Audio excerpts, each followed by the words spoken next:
আজকে কাঁঠালের তরকারি করব, যেটাকে বলে এঁচড়। চর্বি দিয়ে আলু দিয়ে একটু মাংসর মতো কষাবো। এই যে মাংস দিয়ে, মাংসর মতোই হবে তরকারিটা, পুরো খেতে দেখতেও অনেকটা মাংসর মতোই মনে হবে। রেসিপিটা দেখুন। এই যে লাল লঙ্কার গুঁড়ো অল্প দিলাম,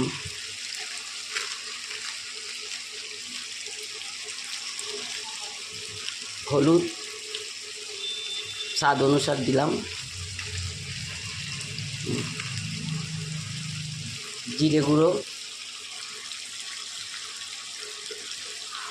আর কালার আনার জন্যে কাশ্মীরি লঙ্কার গুঁড়ো দিচ্ছি। এই যে আদা রসুনের পেস্ট, এই যে এতটা হলুদ আর নুন দিয়ে অল্প ভাপিয়ে রেখেছি। এই যে আলু দিয়ে আবার কষাচ্ছি।